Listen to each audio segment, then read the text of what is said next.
بسم اللہ الرحمن الرحیم۔ السلام علیکم معزز سامعین، آج ہم والدین کے ساتھ حسن سلوک کے بارے میں بات کریں گے۔ یہ 2 آیتوں کا ترجمہ ہے۔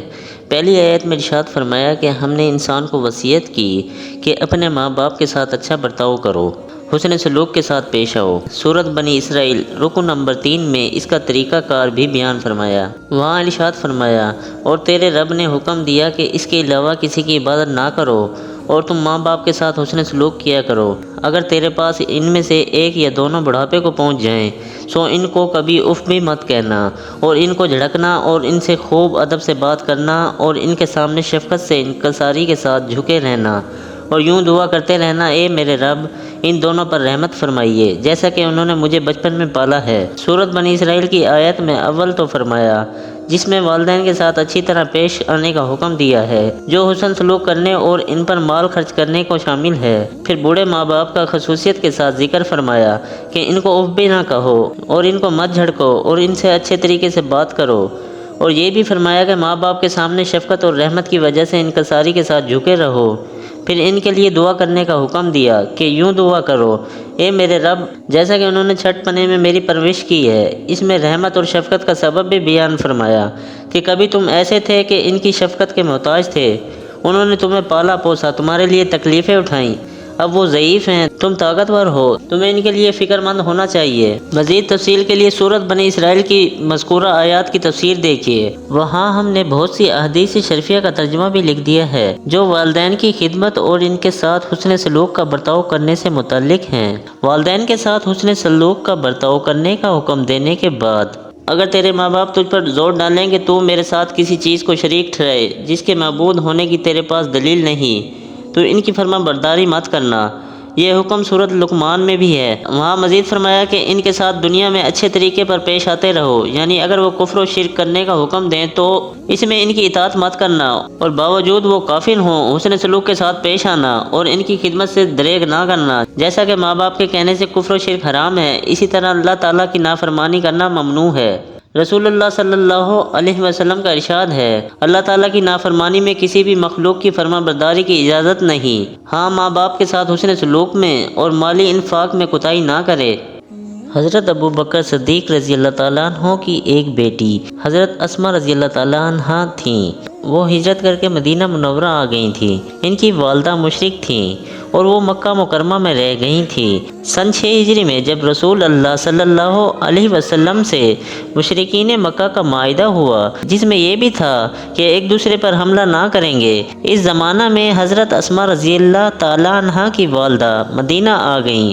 حضرت اسماء رضی اللہ تعالیٰ عنہ نے رسول اللہ صلی اللہ علیہ وسلم سے مسئلہ پوچھا کہ میری والدہ آئی ہیں اور اس وقت عاجز ہیں اور مالی مدد چاہتی ہیں، کیا میں مال سے ان کی خدمت کر دوں؟ آپ صلی اللہ علیہ وسلم نے فرمایا، ہاں، ان کے ساتھ صلح رحمی کا برتاؤ کرو۔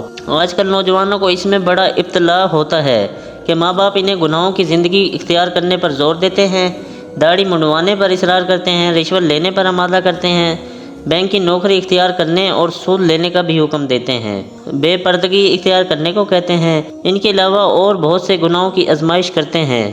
اوپر حدیث سے معلوم ہوا کہ خالق کی نافرمانی میں مخلوق کی کوئی فرمانبرداری نہیں۔ ماں باپ کے لیے حرام ہے اولاد کو گناہوں کا حکم دیں، اور اولاد کے لیے بھی حلال نہیں کہ ماں باپ کے کہنے پر کوئی گناہ کریں۔ اللہ تعالیٰ خالق اور مالک ہیں، اس نے سب کو وجود بخشا، اس کا حق سب سے پہلے ہے اور سب سے زیادہ کسی مخلوق کا حق اس کے بعد میں ہے۔ اللہ تعالیٰ کے حق کی رعایت کرنا لازم اور فرض ہے۔ اللہ پاک کے حکم کی خلاف ورزی کسی کے کہنے پر بھی حلال نہیں۔ جب حضرت سعد بن ابی وقاص رضی اللہ تعالیٰ عنہ نے اسلام قبول کر لیا تو ان کی والدہ نے کہا، اے سعد، میں نے سنا ہے تو نے اپنا دین چھوڑ کر دوسرے کے دین میں داخل ہو گیا ہے۔ میں اللہ کی قسم کھاتی ہوں میں کسی گھر میں داخل نہ ہوں گی، یوں ہی میدان میں پڑی رہوں گی، خواہ دھوپ ہی کیوں نہ ہو، اور مجھ پر کھانا پینا حرام ہے جب تک کہ تو محمد صلی اللہ علیہ وسلم کے اتباع کا انکار نہیں کرے۔ حضرت سعد رضی اللہ تعالیٰ عنہ اپنی والدہ کے سب سے زیادہ چہیتے بیٹے تھے۔ انہوں نے کفر اختیار کرنے سے صاف انکار کر دیا، اور ان کی والدہ نے اپنی قسم کی وجہ سے بغیر کھائے پیے یوں ہی میدان میں پڑے ہوئے 3 دن گزار دیے۔ حضرت سعد رضی اللہ تعالیٰ عنہ رسول اللہ صلی اللہ علیہ وسلم کی خدمت میں حاضر ہوئے اور پورا واقعہ سنایا۔ حضرت سعد رضی اللہ تعالیٰ عنہ کی والدہ نے 2 دن اور 2 رات نہ کچھ کھایا نہ کچھ پیا۔ اس کے بعد حضرت سعد رضی اللہ تعالیٰ عنہ والدہ کی خدمت میں حاضر ہوئے اور عرض کیا، اماں جان، اگر آپ کے بدن میں 100 روحیں بھی ہوتی اور ایک ایک کر نکلتی رہتی تو میں اس کو دیکھ کر بھی کبھی اپنا دین نہ چھوڑتا۔ اب تم چاہو تو کھاؤ پیو یا مر جاؤ، بہرحال میں اپنے دین سے نہیں ہٹ سکتا۔ ماں نے اس گفتگو سے یوں مایوس ہو کر کھانا کھا لیا۔ میری طرف تمہارا لوٹنا ہے سو میں تمہیں ان کاموں سے باخبر کر دوں گا جو تم کیا کرتے تھے۔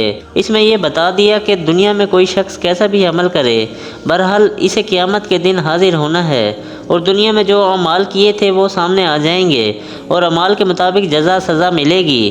پھر اہل ایمان والے بندوں کو خوشخبری دی جائے گی، اور جو لوگ ایمان لائے اور نیک عمل کیے ہم ان کو جنت میں ضرور داخل کریں گے، یعنی ان کا شمار صالحین میں ہوگا اور انہیں صالحین کے مراتب اور درجات سے سرفراز کیا جائے گا۔ اللہ تعالی ہمیں ایمان پر اور نبیوں کے طریقوں پر چلنے کی توفیق عطا فرمائے، آمین۔ ناظرین، ویڈیو اچھی لگی ہو تو لائک کریں، ہماری حوصلہ افزائی کے لیے کمنٹس باکس میں اپنی رائے کا اظہار کریں، میرے چینل کو ہائپ کریں تاکہ میری اور آپ کی ملاقات ہوتی رہے۔ ملتے ہیں اگلی ویڈیو میں، اللہ حافظ۔